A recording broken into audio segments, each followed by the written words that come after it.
మత్తయి సువార్త పోయిన వారం మనం 5వ అధ్యాయం 3వ వచనాన్ని గురించి మనం ధ్యానించుకున్నాం.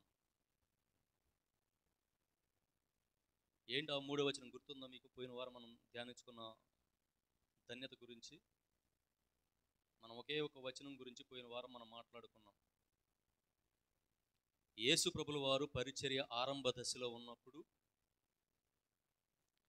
హృదయ పరివర్తనము చెంది పరలోక రాజ్యం సమీపించి ఉన్నదని అప్పటి నుండి జనులకు బోధింప ఆరంభించెను. ఈ వాక్యముతో బిగినై కొన్ని వేల మంది ప్రజలు ఉండగా యేసు పర్వతంపై ఎక్కి ఒక ప్రసంగం చేశాడు. ఆ ప్రసంగంలో ముఖ్యంగా పరలోక రాజ్యాన్ని చేరాలన్నా, మన యొక్క జీవితాలు ధన్యతగా మారాలన్నా ఒక 8 ధన్యతలు అంటే అష్టభాగ్యములు మనకి ఇవ్వబడ్డాయి. అది యేసుక్రీస్తు మనకు చెప్పాడు. ఆ అష్టభాగ్యాలైన ధన్యతలోని మొదటి ధన్యతను గురించి మొదటి వారం మనం ధ్యానించుకున్నాం. అది దీనాత్ములు ధన్యులు దైవరాజ్యము వారిది అనే ఒక వచనం ద్వారా మనం పోయిన వారం ధ్యానించుకున్నాం. ఈ వారం దాని తర్వాత అయిన రెండవ ధన్యత గురించి మనం మాట్లాడుకుందాం కొద్దిసేపు. రెండో ధన్యత ఏంటి అనేది మనం చూసుకుంటే మత్తయి సువార్త 5వ అధ్యాయం 4వ వచనం. శోకార్తులు ధన్యులు, వారు ఓదార్పబడుదురు. పోయిన వారం మనం మొదటి ధన్యతగా దీనాత్ములు ధన్యులు దైవరాజ్యము వారిది అని మనం విశ్లేషణ చేసుకున్నాం. ఈ వారం వచ్చేసి మనకి శోకార్తులు ధన్యులు, వారు ఓదార్పబడుదురు. అసలు ఈ భాష మీకేమైనా అర్థమైందా? శోకార్తులు అన్నప్పుడు దుఃఖించేవారిగా మనకి అర్థం చేసుకోవాలి. అంటే ఏడుపుతూ ఉండేవాళ్ళని మనం గుర్తించాలి. అంటే ఏడుస్తూ ఉండేవారు ధన్యులు, వారు ఓదార్చబడదని యేసుక్రీస్తు చెప్పాడు. మనం లోకానుసారంగా మానవ శరీరంగా ఆలోచించేది దుఃఖం గురించి. మనం ముఖ్యంగా దేని గురించి దుఃఖపడుతూ ఉంటాం? మన యొక్క సమస్యల మీదో, లేకపోతే మన యొక్క అనారోగ్య స్థితిని గురించో, లేకపోతే మనకి ఆర్థిక సమస్యల గురించో, అనేక విషయాలు, మానవ సంబంధమైన విషయాల మీద మనం దుఃఖపడుతూ ఉంటాం. కానీ ఇక్కడ వాటి గురించి దుఃఖపడమని యేసుక్రీస్తు చెప్పినట్లుగా లేదు. దాన్ని మనం ఆత్మీయ కోణంలో అర్థం చేసుకోగలిగితే మనకి లూకా సువార్త 23వ అధ్యాయం 27వ వచనంలో యేసు ప్రభుల వారు ఒక మాట మాట్లాడుతూ ఉన్నాడు. ఆ మాట చూసుకుని మనం వెనక్కి వద్దాం. ఎవరి కోసం దుఃఖపడాలి, ఎందుకోసం దుఃఖపడాలి, ఏ సమయంలో దుఃఖపడాలనేది కూడా యేసుక్రీస్తు మాట్లాడుతూ ఉన్నాడు. ఇక్కడ లూకా సువార్త 23వ అధ్యాయం 27, 28 వచనాల్లో మనకు కనిపిస్తూ ఉంటుంది యేసుక్రీస్తు యొక్క మాటలు. గొప్ప జన సమూహము ఆయనను వెంబడించెను.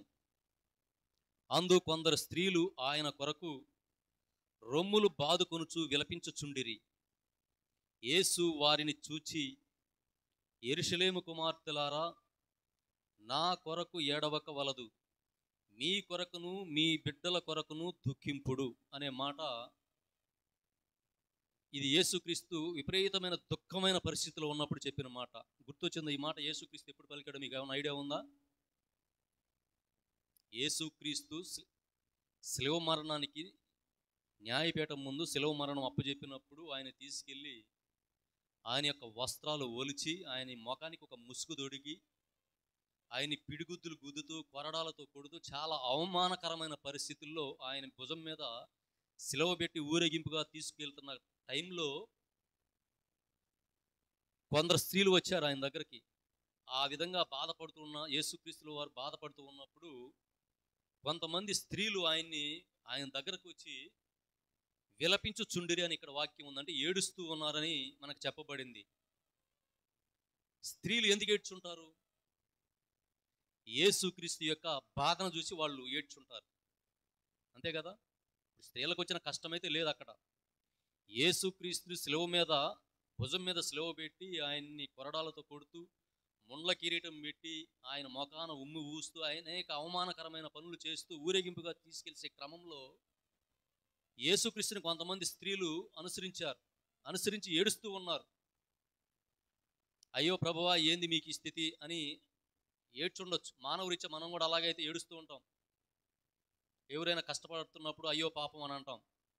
అదేవిధంగా యేసుక్రీస్తు ప్రభువు వారు ఆ ఘోరమైన స్థితిలో ఉన్నప్పుడు ఆ స్త్రీలు విలపించినట్లుగా మనకి లూకా సువార్త 23వ అధ్యాయం 27వ వచనంలో కనిపిస్తూ ఉంది. అయితే వెంటనే ప్రభు క్రీస్తు కింద ఒక మాట మాట్లాడుతూ ఉన్నాడు.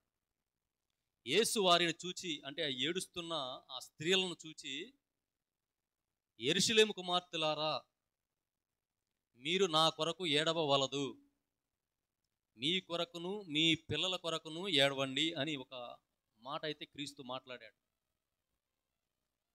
ఆయన కొరకు ఏడవద్దన్నాడు. ఎందుకు? నా కొరకు కూడా ఏడవలసిన అవసరం లేదు. ఆయన, మీరేదో నాకు ఇది దుఃఖమైన బాధలాగా మీరు అనుకుంటూ ఉన్నారేమో, ఇది నాకు ఎలాంటి బాధ లేదు, నేను ఖచ్చితంగా చనిపోతాను, మళ్ళా తిరిగి 3వ నాడు లేస్తాను, నాకు ఎలాంటి బాధ లేదు, మరి ఆ స్థితిలో మీరు ఉన్నారా లేదనేది మీరు చూసుకొని ఏడ్చుకోవాలి అని చెప్తూ ఉన్నాడు. మరి ఆయన యొక్క శిలువ మరణం నుంచి లెగిసినప్పుడు మనం కూడా అదే విధంగా లెగవాలంటే మనం ఏ విధంగా ప్రవర్తించాలనే దాని గురించి యేసుక్రీస్తు ఆ మాట ఉద్దేశించి మాట్లాడాడు. ముందు మీ కొరకు, తర్వాత మీ పిల్లల కొరకు. పిల్లలంటే మన పిల్లలు అవ్వచ్చు. బైబిల్ పరిభాషలో పిల్లలంటే సమాజంలో ఉన్న ప్రతి పౌరుడు పిల్లల్లాగే మనం అర్థం చేసుకోవాలి. పిల్లలంటే సపోజ్ మన ఇంట్లో మనకు పుట్టిన పిల్లలే అనుకునేరు మీరు. మన పిల్లలు అవ్వచ్చు, మన సంఘంలో ఉన్న పిల్లలు అవ్వచ్చు, మన పట్టణం ప్రాంతంలో ఉన్న పిల్లలు అవ్వచ్చు. అందరూ క్రైస్తవ భాషలు పరిభాషలు అందరూ నా పిల్లలని దేవుడు అంటాడు కాబట్టి ఆ దేవుని యొక్క శరీరాన్ని మనం ధరించాం కాబట్టి అందరూ మన పిల్లలని మనం భావించాలి. అంటే పర్సనల్గా మీకోసం ఏడవండి, మీ పిల్లల కోసం, అంటే మీ పుట్టిన పిల్లలు కావచ్చు, మీ సమాజంలో ఉండే పిల్లలు కావచ్చు, వారిని చూసి మీరు ఏడవాలని 2 మాటలుగా మనం చెప్పాడు యేసుక్రీస్తు. అసలు మన కొరకు మనం ఎందుకు ఏడవాలి? మనం ఎప్పుడు ఏడుస్తాం? సహజంగా మనం ఎప్పుడు ఏడుస్తాం? మనకేదో బాధో, ఏదో కష్టమో, ఏదో నష్టమో వచ్చినప్పుడు ఏడుస్తాం. కానీ నిజంగా ఏడవలసిన పరిస్థితి, మన బాధలు, కష్టాలు, నష్టాలు అనేది టెంపరవరీ. ఈ యొక్క భూమి మీద మనం జీవించినంత కాలమే ఈ బాధలు, శ్రమలు మనకు ఉంటాయి. కానీ నిజంగా మనం ఆత్మీయంగా బాధపడాలి, దుఃఖపడాలంటే మన యొక్క పాపాల కోసం దేవుని దగ్గర దుఃఖపడాలి, బాధపడాలి, ఏడవాలి అని చెప్పి మనం అర్థం చేసుకోవాలి, ఇది ఆత్మీయంగా చూసుకుంటే. దీనికి ఉదాహరణకి మనం పాత నిబంధనలో వెళ్తే దావీదు మహారాజు గురించి మనం చెప్పుకుంటే, ఆయన కూడా బాగా ఏడ్చి ప్రార్థన చేసినట్టు మనకు ఒక కీర్తనల గ్రంథం 5వ అధ్యాయంలో మనకు కనిపిస్తూ ఉంటుంది.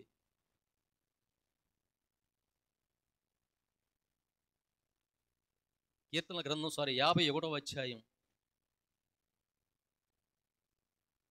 ఇక్కడ దావీదు మహారాజు ఏమని ప్రార్థన చేస్తూ ఉన్నాడంటే, ప్రభు, నీ స్థిరమైన ప్రేమతో నన్ను కరుణింపుము, నీ అనంత కరుణతో నా పాపములను తుడిచివేయము, నా దోషముల నుండి నన్ను పూర్తిగా కడిగివేయము, నా పాపముల నుండి నన్ను శుద్ధి చేయుము, నా అపరాధములు నాకు తెలియను, నేనెల్లప్పుడూ నా తప్పులను జ్ఞప్తికి తెచ్చుకొనుచునే ఉందును, నీకే ద్రోహముగా నేను పాపము చేసి తిని, నీవు దుష్కార్యములుగా గణించు పనులను చేసి తిని, నీవు నాకు తీర్పు చెప్పుట న్యాయమే. అంటే దావీదు మహారాజు ఇది ప్రార్థన చేస్తూ ఉన్నాడు. ఇది ఒక రకంగా పాప క్షమాపణ ప్రార్థనని మనం అనుకోవాలి. ఎందుకంటే నా దోషాలన్నీ తొలగించు, నా పాపాలన్నీ కరుణించు అని చెప్పి మాట్లాడుతూ ఉన్నాడు. అసలు ఈ దావీదు మహారాజు ఈ ప్రార్థన చేయటానికి ఆయనకి అసలు అవసరత ఏమొచ్చింది అనేది మనం చూసుకుంటే, దావీదు మహారాజు జీవితంలో 2 తప్పులు చేసినట్లుగా ఆనాడు దేవుడు పరిగణించాడు. దావీదు మహారాజు జీవితంలో ఆయన రాజుగా పరిపాలించిన 40 సంవత్సరాలు ప్లస్ ఆయన బ్రతికిన సంవత్సరాలు అన్నీ కలిపి కూడా, ఆయన జీవితాంతం కూడా, పుట్టిన దగ్గర నుంచి చనిపోయే దాకా కూడా ఆయన 2 తప్పులు చేసినట్టు దేవుడు పరిగణించాడు. ఏంటో తెలుసా? తప్పులు మీకు తెలిసే ఉంటుంది, ఇంతకుముందు నేను దీని గురించి కూడా మాట్లాడాను. దావీదు మహారాజు చరిత్రలో 2 తప్పులు చేశాడు. దాని తర్వాత కానీ దాని ముందు కానీ ఇంక ఎలాంటి తప్పు చేయాలి దావీదు మహారాజు? బత్షెబాతో వ్యభిచారించినట్లుగా మనకి వాక్యలేఖనం కనిపిస్తూ ఉంది. 2 సమూయేలు గ్రంథంలో మనకి ఇదంతా కనిపిస్తూ ఉంటుంది. రాజు దగ్గర పనిచేసే సైనికుడి భార్యని దావీదు మహారాజు అనుభవించినట్లుగా మనకి ఇంతకుముందు మనం దాని గురించి వర్ణించుకున్నాం. అయితే ఇప్పుడు అదంతా వర్ణించడానికి మనకి టైం సరిపోదు కాబట్టి నేను పైన చెప్పుకుంటూ వెళ్తూ ఉన్నాను. సరే, ఆయన బత్షెబాతో తప్పు చేసినప్పుడు వెంటనే ఆ తప్పుని క్షమించమన్నట్టయితే రెండో తప్పు చేయడానికి అవకాశం ఉండేది కాదు. కానీ దావీదు మహారాజు ఆ తప్పుని కప్పుపుచ్చుకోవడానికి మరొక తప్పు చేశాడు. ఏంటి ఆ తప్పు అంటే, ఎన్నో మార్గాలుగా చూశాడు. ఆమె గర్భం దాల్చింది, ఈయన ద్వారా ఆమె గర్భం దాల్చినప్పుడు ఈ గర్భానికి కారణం ఎవరి మీద వేయాలని ఆలోచన చేశాడు. తన భర్తనే దీని గర్భానికి కారణమని చూపించాలనుకున్నాడు. కానీ ఆ ప్రయత్నం సాధ్యపడలా. సరే అని చెప్పేసి రెండో తప్పు ఏంటంటే హత్య చేశాడు. ఫస్ట్ ఏమో వ్యభిచారించాడు, రెండోది నరహత్య చేశాడు. అంటే రెండు తప్పులు చేశాడు. దేవుడిచ్చిన ఆజ్ఞలలో 2 ఆజ్ఞలు మీరాడు. ఈ సమయంలో నాతాను ప్రవక్తని దావీదు మహారాజు దగ్గరికి పంపించి ఆయన ఒక కథ చెప్పాడు. ఇదిగో మహారాజా, ఇదిగో ఇలా జరిగింది, ఈ విధంగా జరిగింది అని చెప్పి. అంటే ఈయన చేసిన తప్పునే ఆయన ఒక కథలాగా దావీదు మహారాజు చెప్పినప్పుడు ఆయన గ్రహించకుండా ఎంత పని జరిగిందా, అతను అసలు చంపేయాల్సిందే, బ్రతకడానికి అసలు ఆయనకు హక్కే లేదని చెప్పి దావీదు మహారాజు నాతాను ప్రవక్తతో అన్నప్పుడు ఆ నాతాను ప్రవక్త అతడు ఎవరో కాదు మహారాజా, తమరే అని చెప్పి ఆయన తప్పుని ఆయనకి గుర్తు చేసినప్పుడు దావీదు మహారాజు మోకరించి ప్రార్థన చేసే ప్రార్థన ఇప్పుడు మనం చదువుకున్న 51వ కీర్తన. నాతాను ప్రవక్త ఎప్పుడైతే ఆ తప్పు చేసిన వాడు నీవే అని చెప్పినప్పుడు వెంటనే ఆయన మోకరించి ఏడుస్తూ బిగించేశాడు. ఇంకా ఏడుస్తూ ప్రార్థన చేస్తూ ఉన్నాడు. ప్రభు, నన్ను కరుణించు, నా పాపాలు మన్నించు, దాని ద్వారా వచ్చిన నా దోషాన్ని నా నుంచి తూసేయ్యా అని చెప్పి మోకరించి కన్నీటి ప్రార్థన, దుఃఖంతో ప్రార్థన చేశాడు. ఈ ప్రార్థన దావీదు మహారాజు ఎవరి కోసం చేశాడు? దావీదు మహారాజు చేసిన తప్పుని తీసేయమని, కరుణించమని దావీదు మహారాజు తన కోసం ప్రార్థన చేసుకున్నాడు. ఇదే మాట లూకా సువార్తలో యెరూషలేము కుమార్తెలారా, మీ కొరకు మీ కుమార్తెల కొరకు దుఃఖించండి అని చెప్పినప్పుడు కరెక్ట్గా ఇక్కడ దావీదు మహారాజు ఏ విధంగా అయితే తప్పు చేశాడో ఆ తప్పు కోసం ఆయన దుఃఖిస్తూ ఏడుస్తూ కన్నీరు కారుస్తూ ఒక సందర్భంలో అయితే ఇదే అధ్యాయంలో ఆయన యొక్క కన్నీరు ద్వారా ఆయన పూనుకున్న దిండులు కూడా తడిచిపోయినట్లుగా కూడా మనకి ఇదే అధ్యాయంలో వాక్యం కనిపిస్తూ ఉంది మనకి.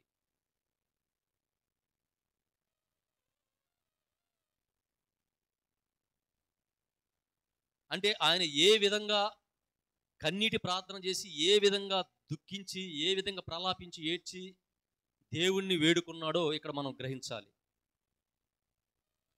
ఆయనకు ఒక సమస్య వచ్చినప్పుడు, ఆయన సమస్యని నాతాను ప్రవక్త చెప్పినప్పుడు ఆయన దాన్ని తేలికగా తీసుకోవాలా. ఇప్పుడు సపోజ్ మనం ఉన్నాం, మన మానవ జీవితాల్లో మనం కూడా ఎన్నో తప్పులు చేస్తూ ఉంటాం. కానీ మన తప్పుని ఎవరైనా కానీ ఎత్తి చూపితే మనకి సర్రమని కోపం వస్తుంది. కానీ దావీదు మహారాజు అక్కడ అలా కోప్పడలా.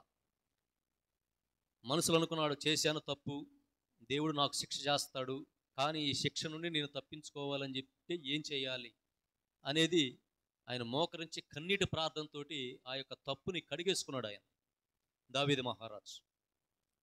అదే మన జీవితాల్లో కూడా యేసు క్రీస్తు ప్రభువుల వారు చెప్పింది కూడా అదే. నా కోసం ఎందుకు ఏడుస్తారు మీరు?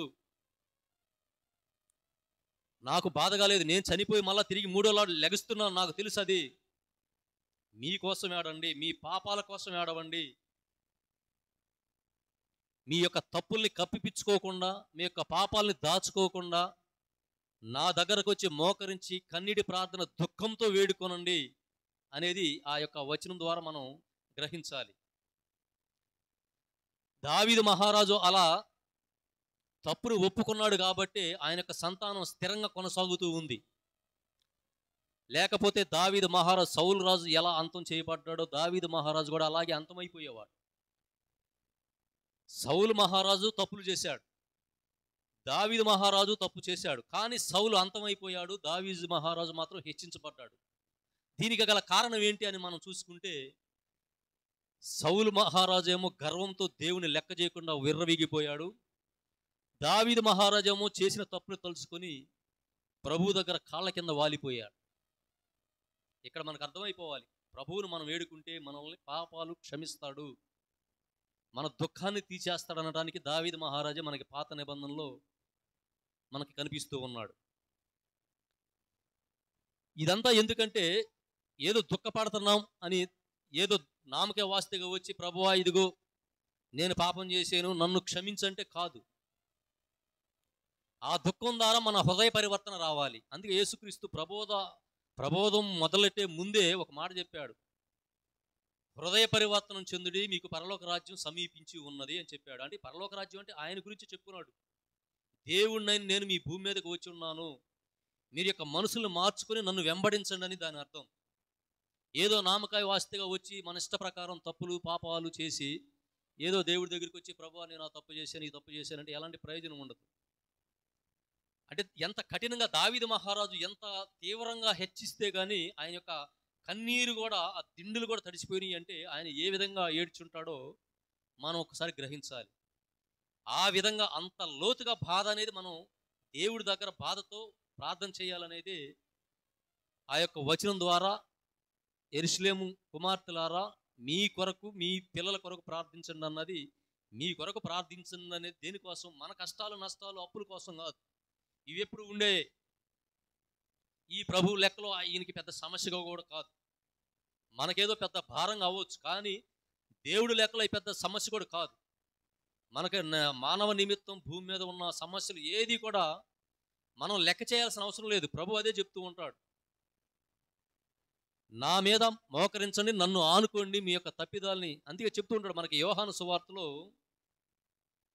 భారంతో అలసి సొలసి పోయిన సమస్త జనులారా నా యొద్దకు రండి నేను మీకు విశ్రాంతిని ఇస్తును. ఇంతకు ముందు కూడా నేను ఈ వచనాల గురించి మాట్లాడాను. ఈ లోక భారాల గురించి మనం ఎలాంటి చింతన అవసరం లేదు, కానీ మనకి చింతన కావాల్సిందల్లా ఏంటంటే మన యొక్క తప్పులకు, మనం ఏ అయితే పాపాలు చేసామో ఏ అయితే తప్పులు చేసామో వాటి గురించి మనం చింతన పడాలి, దాని గురించే దేవుడి దగ్గర ప్రార్థన చేయాలి, మోకరించాలి. అదే దేవుడు హెచ్చిస్తాడు దాన్ని. దీనికి ఉదాహరణగా మనకు దావీదు మహారాజు కనిపిస్తూ ఉన్నాడు మనకి ఈ కీర్తన గ్రంథంలో. మీకు 2 వచనాల ద్వారా నేను చూపించగలిగాను. అది ఏడ్చాడు, ప్రభువా నీకు విరోధంగా నేను తప్పు చేశాను, నేను పాపిని, నన్ను కరుణించయ్యా, నా దృష్టత్వాన్ని తీసేయి అని చెప్పి వేడుకున్నప్పుడు, ఇంకా తర్వాత దావీదు మహారాజు మళ్ళీ ఆ రెండు తప్పులు తర్వాత మళ్ళీ ఆయన తప్పు ఏనాడు కూడా మరణించేదాగకూడదు చేయలే. కానీ ఈరోజు మన మానవ సమాజంలో ఎన్నో తప్పులు చేసు వచ్చి ఈరోజు ప్రార్థన చేసుకొని అయ్యా తప్పులు క్షమించు, ఇంక నేను ఎన్నటికీ చెయ్యను, నా పాపాలను తుడిచివే అని చెప్పి తెల్లారెళ్ళి మళ్ళీ యథావిధిగా మళ్ళీ మనం తప్పులు చేస్తూనే ఉంటాం. అదే దావీదు మహారాజుకి మనకున్న తేడా అదే. దావీదు మహారాజు చేయక 2 తప్పులు చేసి ప్రార్థన చేసుకొని ఇంకా అక్కడి నుంచి తప్పులు చేయడమే మానేశాడు. ఆయన తప్పు చనిపోయేదాకా కూడా ఎలాంటి తప్పు చేయాలి, దేవుడు దాన్ని అంగీకరించాడు దావీదుని. ఆయన జీవితంలో 2 తప్పులు చేసినట్టుగా దేవుడు పరిగణించాడు. ఆ తప్పుల కోసం ఆయన దుఃఖపడ్డాడు. అందుకే ఆయనకి ఈరోజు మనం మత్తయి సువార్త శోకార్తులు ధన్యులు వారు ఓదార్పబడుదురు అనే మాట ఎందుకు చెప్పబడిందంటే, ఆ విధంగా ఆయన పాప ప్రాయశ్చిత్తం కోసం కన్నీటి ప్రార్థనతో మనసు విప్పి విపరీతమైన దుఃఖంతో బాధపడి కఠినమైన దుఃఖంతో బాధపడ్డాడు కాబట్టి ఆయనకి ధన్యత్వం వచ్చింది. ఆ ధన్యత్వం ద్వారా ఆయన యొక్క సంతానం కీర్తించబడింది అనేది మనకి పాత నిబంధనలో దావీదు మహారాజు ద్వారా మనం అర్థం చేసుకోవాల్సిన అంశం మనకు కనిపిస్తూ ఉంది. అలా కాకుండా ఒప్పుకొని లేదా ఒప్పుకోకుండా మళ్ళీ యథావిధిగా పాపాలు చేస్తే ఏ విధంగా శిక్షకు గురవుతాం అనేది ఉదాహరణ కూడా మనకి సౌలు రాజు కనిపిస్తూ ఉన్నాడు. ఆయన యొక్క అహంకారం, ఈరోజు తప్పు చేశాను ఒప్పుకున్నా మళ్ళీ రేపు పొద్దున్నే మర్చిపోయి మళ్ళీ ఆయన దేవుడిని విడనాడి అహంకారంతో మళ్ళా తప్పులు చేస్తూ ఉండేవాడు. తప్పు మీద తప్పు చేస్తూ ఉండడం వల్ల సౌలు మహారాజుని దేవుడు విడనాడాడు. ప్రియులారా, ఇక్కడ మనం గమనించాల్సింది, తప్పు చేస్తాడు మానవ ధర్మం, కానీ మీ కొరకు దుఃఖపడండి, మీ కొరకు ప్రార్థన చేయండి, మీ కొరకు ఏడవండి. దేవుడు అయినా నా కోసం ఏడవలసిన అవసరంలా, నేను చనిపోతా తిరిగి 3వ నాడు లెగస్తా, ఆ యోగ్యత మీకు రావాలంటే మీరేం చేయాలి? దుఃఖంతో ఉండండి. మీ పాపాల యందు దుఃఖం అంటే ఎవరో ఏదో అన్నారని ఏడవటం కాదు, మీ పాపాల కోసం దుఃఖపడండి. మీరు చేసిన తప్పిదాల కోసం దుఃఖపడండి. మీరు చేసిన దొంగతనాలు కావచ్చు, వ్యభిచారాలు కావచ్చు, పెద్దల్ని గౌరవించకపోవడం కావచ్చు, నరహత్యలు కావచ్చు, ఇవేయైనా సరే ఎవరైనా చేస్తే వచ్చి మోకరించి ఆ పాపాల కోసం మీరు దుఃఖపడితే మీరు ఖచ్చితంగా దావీదు మహారాజు ఓదార్చబడినట్లే మీరు కూడా ఓదార్చబడతారు అనేది మనకి యేసుక్రీస్తుల వారు రెండవ ధన్యతగా మనకి మత్తయి సువార్త 5వ అధ్యాయం 4వ వచనంలో చెప్పిన మాట మనకి ఇదంతా కనిపిస్తూ ఉంది. 2 కొరింథీ పత్రికలో కూడా ఒక మాట పౌలు గారు మాట్లాడాడు. ఆ మాట కూడా మనం చూసుకుందాం.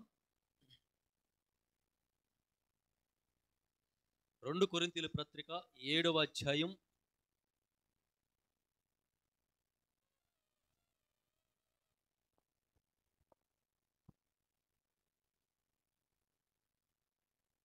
10వ వచనం. 2 కొరింథీలకు రాసిన పత్రిక 7వ అధ్యాయం 10వ వచనం. దైవ చిత్తానుసారముగా మీరు పొందిన దుఃఖము రక్షణకు దారి చూపు హృదయ పరివర్తనమును కలిగించును. ఇందాక మనం చెప్పుకున్నట్లుగా దుఃఖం అనేది మనం దేవుని దగ్గరకు వచ్చి మన పాపాలని ఒప్పుకున్నప్పుడు, ఏడ్చినప్పుడు, దుఃఖించినప్పుడు మనలో మన హృదయం పరివర్తన కలగాలి. అంటే మరలా తిరిగి ఆ పాపం చేయకుండా ఉండగలగాలి. తిరిగి మళ్ళీ ఆ పాపంలోకి మీరు వెళ్ళటానికి వీలు లేదు. ఎప్పుడైతే మీరు మోకరించి మీ పాపాల కోసం ప్రార్థన చేశారో అప్పుడే మీకు రక్షణ వస్తుంది. ఆ రక్షణని మీరు అలాగే అట్టిపెట్టుకోవాలి తప్ప మళ్ళా తిరిగి వెళ్ళి పాపంలో చేసి వచ్చిన రక్షణని మీరు కోల్పోవద్దని చెప్పి పౌలు గారు కొరింథీల పత్రికలో కొరింథీయుల్ని హెచ్చరిస్తున్న మాటలుగా మనకు కనిపిస్తూ ఉంది. ఇప్పటి వరకు మనం చెప్పుకున్నదంతా కూడా యేసుక్రీస్తు ప్రభుల వారు యెరూషలేము కుమార్తెలారా మీ కొరకు ఏడవండి అనే దాని గురించి మాట్లాడాం. సరే, మీ పిల్లల కొరకు, రెండవది మీ పిల్లల కొరకు ఏడవండి అనే మాట ఎందుకు మాట్లాడి ఉంటాడు అనేది మనం ఒకసారి ధ్యానించుకునే ప్రయత్నం చేద్దాం. యేసు ప్రభువు కూడా ఏడ్చాడు. తెలుసా యేసు ప్రభు ఏడ్చినట్టు?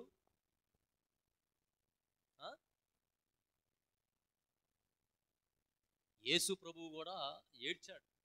నాకు తెలిసి రెండు సార్లు ఏడ్చినట్టు గుర్తు. లాజరు చనిపోయినప్పుడు ఒకసారి, దానికి ముందు ఇంకోసారి ఏడ్చినట్టుగా కూడా మనకు కనిపిస్తూ ఉంది. అది లూకా సువార్త 19వ అధ్యాయంలో చూసుకుందాం. లూకా సువార్త 19వ అధ్యాయం 41వ వచనం. అసలు యేసుక్రీస్తు ఎందుకు ఏడ్చుంటాడు? అసలు ఆయనకి ఏడవలసిన అవసరం ఏంటి? ఆయన కోసం అయితే ఏడవల. ఆయన కోసం ఏడవలసిన అవసరం కూడా లేదు. ఎందుకంటే ఆయన ఏ పాపం చేయని వ్యక్తిగా ఉన్నాడు. అందుకే యేసుక్రీస్తు ప్రభులు వారు అంటాడు, నాలో పాపం ఉందని ఎవరైనా నిరూపించండి అని చెప్పి శపథం చేశాడు యేసుక్రీస్తు. సవాల్ చేశాడు. అదే సవాల్గానే బ్రతికాడు. ఆయన చనిపోయేదాకా కూడా ఎలాంటి పాపం చేయకుండా బ్రతికి చనిపోయి తిరిగి లేచాడు.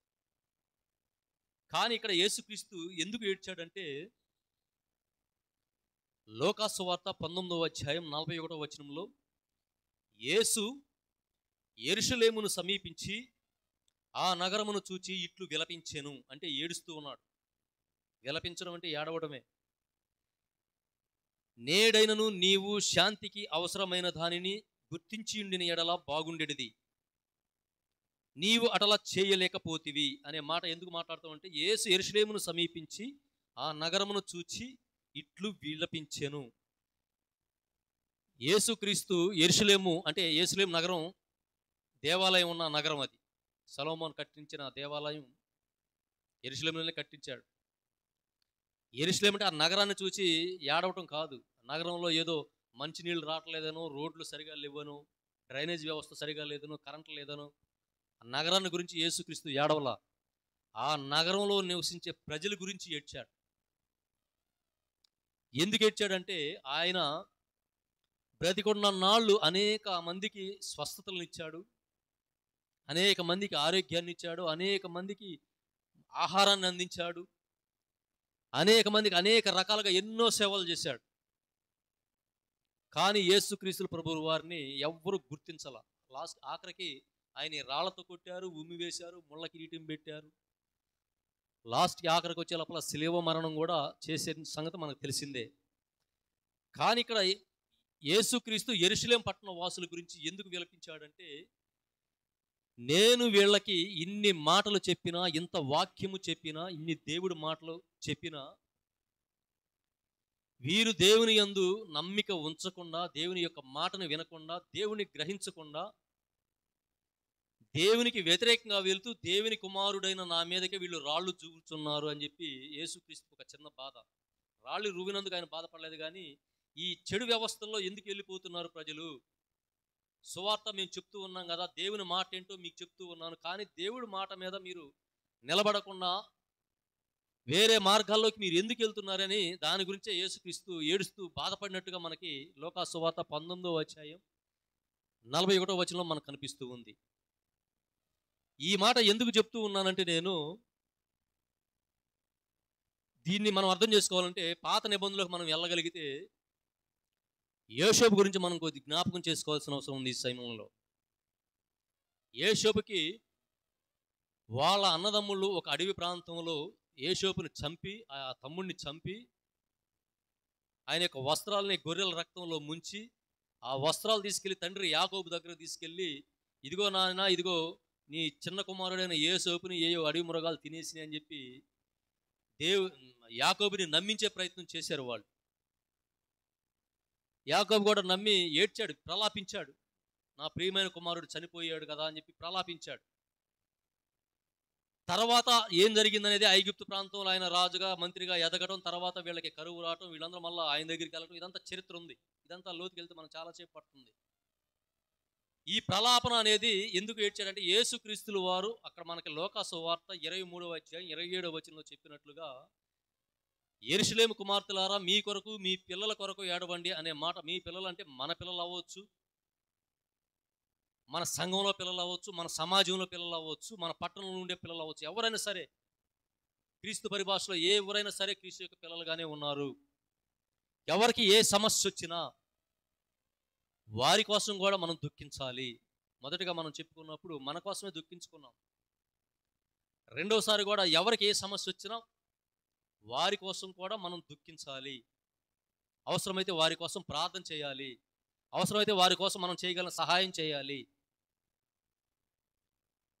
అది ఏ విధంగా ఉండాలంటే, మన ఇంట్లో మన పిల్లవాడో, లేకపోతే మన కుమారులో, లేకపోతే మన భర్తో, మన భార్యో, లేకపోతే మనకు సంబంధించిన వారో ఎవరో చనిపోతే ఏ విధంగా అయితే మనం దుఃఖిస్తామో అదే దుఃఖం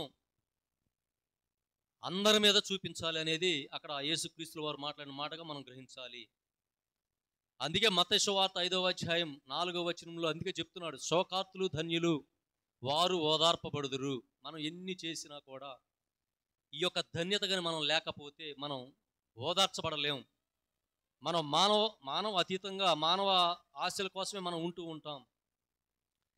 కానీ లోకంలో ఉండే ఆశల గురించి మీరు పట్టించుకోవాల్సిన అవసరం లేదు.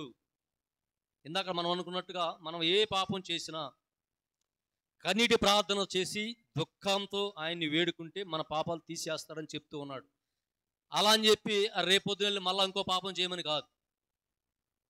చేసిన పాపాన్ని ఒప్పుకున్నప్పుడు మళ్ళీ తిరిగి ఆ పాపం చేయకుండా ఉన్నప్పుడే మనం ఓదార్చబడతాం. అంటే దేవుని యొక్క బిడ్డలుగా మనం అవకాశం ఉంటుంది మనకి అని చెప్పి ఆ యొక్క 4వ వచనం ద్వారా మనం అర్థం చేసుకోవచ్చు. పోతే 2 పేతురు 2వ అధ్యాయం, దాంట్లో కూడా 2 మాటలు ఉండే, ఈ మాట్లాడుకొని మనం ఈరోజు ముగించుకుందాం. 2 పేతురు 2వ అధ్యాయం 7, 8 వచనాల్లో,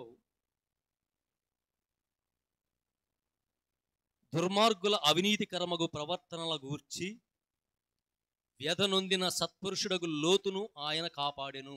ఈ మాట మనకి ఎందుకు చెప్పబడిందంటే, ఎదుటి వారి కోసం మనం దుఃఖంతో ఉన్నప్పుడు, వారి కోసం మనం ప్రార్థన చేసినప్పుడు, వారి కోసం మనం దేవుడి దగ్గర బాధపడినప్పుడు, కన్నీటితో ప్రార్థన చేసినప్పుడు మనం రక్షించబడతాం అనే ఉదాహరణ ఇక్కడ మనకి పేతురు గారు మాట్లాడుతూ ఉన్నాడు. ఇది ఎలా ఏంది అంటే మనం ఒకసారి చూసుకుంటే, సొదొమ గొమొర్రా పట్టణంలో అగ్నిగంధక వర్షంలో కూలిపోయినప్పుడు ఆ పట్టణంలో లోతుని దేవుడు కాపాడినట్లుగా మనకి వాక్యం ద్వారా తెలుసు. మరి సొదొమ గొమొర్రా పట్టణాల్లో కొన్ని వేల మంది ఉన్నారు, వాళ్ళల్లో లోతు కూడా ఉన్నాడు. మరి ఆ కొన్ని వేల మందిని వాళ్ళందరినీ కూడా ప్రభువు చంపివేయడానికి సంకల్పించి వారి మీద అగ్ని వర్షాన్ని కురిపించి వాళ్ళని నాశనం చేయడానికి ప్రభువు అనుకున్నప్పుడు ఆ వేల మందిలో ఉన్న లోతును మాత్రం కాపాడాడు దేవుడు. ఎందుకంటే ఆయన ఎప్పుడూ కూడా ప్రార్థన చేస్తూ ఉండేవాడంట. ప్రభువా, ఇదిగో ఈ సొదొమ గొమొర్రా పట్టణ వాసులు ఎంతో పాపాత్ములయ్యా, నేను కూడా ఈ పాపాత్ముల మధ్యనే ఉంటూ ఉన్నాను. నా ప్రార్థన చూసైనా సరే వాళ్ళని నువ్వు కరుణించు అని చెప్పి వాళ్ళ కోసం నేను ప్రార్థన చేశాడంట. కాబట్టి యొక్క దృష్టత్వం నుండి లోతును తప్పించి వారి అందరినీ కూడా అగ్ని గంధకంలో దహించి వేసినట్లుగా మనకి ఆదికాండం 37వ అధ్యాయంలో అనుకుంటా బహుశా కనిపిస్తూ ఉంటుంది మనకి. దీన్ని గురించి మనం లోతుగా అర్థం చేసుకోవాల్సిన అవసరం ఏంటంటే, లోతు ఏ విధంగా ఎందుకు కాపాడబడ్డాడంటే ఆ యొక్క సొదొమ గొమొర్రా పట్టణ వాసుల కోసం ఆయన నిత్యం ప్రార్థన చేస్తూ ఉండేవాడు. ఆ పట్టణంలోనే లోతు కూడా ఉండేవాడు. కానీ ఈయన దేవుని యొక్క ప్రతినిధిగా దేవునికి యందు విశ్వాసంతో ఉండేవాడు లోతు. లోతు అంటే ఎవరో తెలుసు కదా, అబ్రహాం అన్న కుమారుడు. అబ్రహాం యొక్క అన్న కుమారుడు లోతు. అబ్రహాము దేవుడు కనాను దేశాన్ని చూపిస్తున్నాను మీరు అక్కడ పోండి అన్నప్పుడు అబ్రహాం సర్వస్వాన్ని వదిలి వెళ్ళిపోయినప్పుడు ఈ లోతు కూడా ఆ బాబాయ్ ఏమిటే వెళ్ళిపోయినట్లుగా మనకు ఆదికాండంలో కనిపిస్తూ ఉంది. ఐగుప్తులు అనేక ఆస్తులు గడించి వాళ్ళిద్దరూ పంచుకొని ఆస్తులు వేరిపోయినట్లుగా కూడా మనకు ఆదికాండంలో కనిపిస్తూ ఉంటుంది. ఆ వేరిపోయినప్పుడే ఈయన సొదొమ గొమొర్రా పట్టణానికి వెళ్ళాడు. ఈయన లోతు వెళ్ళినప్పటి నుంచి ఆ పట్టణంలో మొత్తం దుష్టత్వంలో ఉంది, అనేక పాపాలు. పాపం వాళ్ళని చూసి లోతు రోజు దుఃఖించేవాడు వాళ్ళ కోసం, అంటే పిల్లల కోసం. ఇక్కడ లోకా సువార్త 23వ అధ్యాయం 27వ వచనంలో మీకోసం మీ పిల్లల కోసం ఏడవండి అనే మాట ఇక్కడ లోతు కూడా చేశాడు. దానికంటే క్రీస్తు పుట్టక ముందు, క్రీస్తు చెప్పకముందే ఈ మాటని ఆయన అనుసరించాడు. వాస్తవంగా ఆయన కోసం ప్రార్థన చేయాలా, ఆయన పిల్లల కోసము ప్రార్థన చేయాలా. ఆ పట్టణం వాసులు ఎవరైతే పాపంలో ఉన్నారో వాళ్ళని రక్షించండి, కాపాడమని దేవుడిని ప్రార్థన చేశాడు. కాబట్టి వాళ్ళని తీసివేసే టైంలో ఈ లోతును దేవుడు కాపాడినట్టుగా మనకి ఆదికాండంలో కనిపిస్తూ ఉంది. మనకేమొస్తుంది ఇతరుల కోసం ప్రార్థన చేస్తే అనే దానికి ఇక్కడ ఆన్సర్ ఇచ్చాడు దేవుడు.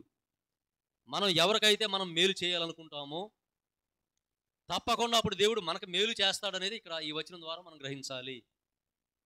మనకు వచ్చిన లాభం ఏంటి అనేది మనం అనుకోకుండా మనం నిక్కచ్చిగా ఇదిగో మన ఇంట్లో వారికి వచ్చిన సమస్యగానే ఎదుటివాడి సమస్యను మనం భావించి వారి కోసం ప్రార్థన చేసి వారి కోసం దుఃఖపడి వారిని ఓదారిస్తే ఆ ఓదార్పు, ఆ దుఃఖం ద్వారా దేవుడు మనల్ని ఓదారుస్తాడనే దానికి ఈ 2 పేతురు పత్రికలో ఈ వచనం ద్వారా మనకి కనిపిస్తూ ఉంది. ఇదంతా కూడా మనం ఇంతసేపు మనం మాట్లాడుకున్నా కూడా ఆఖరికి వచ్చే లోపల మత్తయి సువార్త 5వ అధ్యాయం 4వ వచనం దగ్గరికి వెళ్ళాలి. ఆయన ఇచ్చిన 7 అష్టభాగ్యాలు, 7 ధన్యతలు. పోయినసారి మనం ఒక ధన్యత గురించి మాట్లాడుకున్నాం, ఈసారి 2వ ధన్యత గురించి మాట్లాడుకున్నాం. పోయినసారి మనం దీనాత్ములు ధన్యులు, దైవరాజ్యం వారిదని గురించి పోయిన వారం మాట్లాడుకున్నాం. ఈ వారం శోకార్తులు ధన్యులు, అంటూ దుఃఖపడేవారు ధన్యులు, వారు ఓదార్పబడుదురు. అంటే దుఃఖం అంటే మన కోసం దుఃఖపడాలి, అలాగే బయట వారి కోసం కూడా దుఃఖపడాలి. తద్వారా మనకేమి ఇస్తాడనేది కూడా లోతును చూసి మనం అర్థం చేసుకోవచ్చు. మరి అన్ని వేల మంది జనం నాశనం అయిపోతున్నప్పుడు కూడా దేవుడు ప్రత్యేకించి లోతును తప్పించాడు. దేవదూతలను పంపించి, ఇదిగో లోతు, ఇక్కడ ఈ పట్టణాన్ని మేము దహించి వేయబోతున్నాం, నేను కాపాడడానికి వచ్చాను. తీసుకెళ్లారు, ఆయన పక్కకు తీసుకెళ్లారు. అదే క్రమంలో ఆయన భార్య దేవుడిని నమ్మకుండా వెనక చూసింది.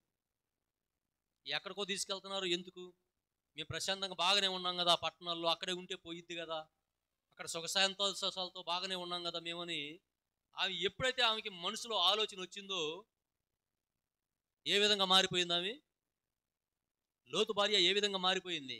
ఆ ఆలోచన లోతుని తప్పించేటప్పుడు, ఆ పట్టణాల నుంచి తీసుకెళ్లేటప్పుడు ఎప్పుడైతే లోతు భార్య అనుమానించిందో ఆమె ఉప్పు స్తంభంగా మారిపోయినట్లు మనకి ఆదికాండంలో మనకు కనిపిస్తూ ఉంటుంది.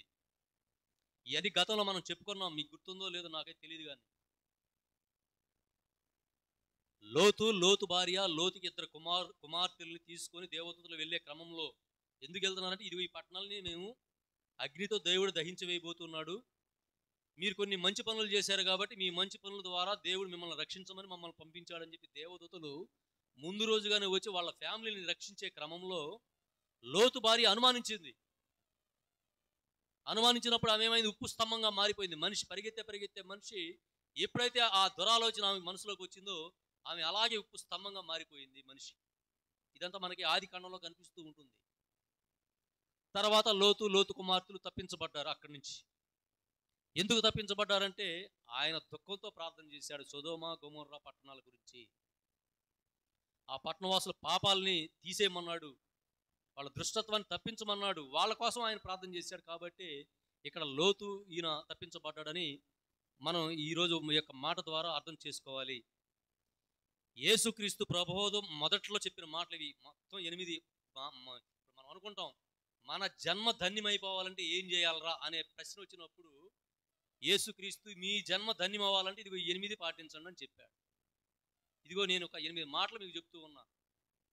ఈ 8 మాటలు మీరు పాటించండి, మీ జన్మ ధన్యమైపోయినట్టే అని క్రీస్తు స్వయంగా క్రీస్తు పలికిన మాటలుగా మనకి ఇక్కడ కనిపిస్తూ ఉన్నాయి. ఆ ధన్యమైన మాటలోంచి పోయిన వారం ఒక మాట మాట్లాడుకున్నాం, ఈ వారం ఒక మాట మాట్లాడుకున్నాం. వచ్చే వారం తదుపరి మాటలు మాట్లాడుకొని ఆ విధంగా ముందుకెళ్దాం. ప్రార్థన చేసుకుందాం.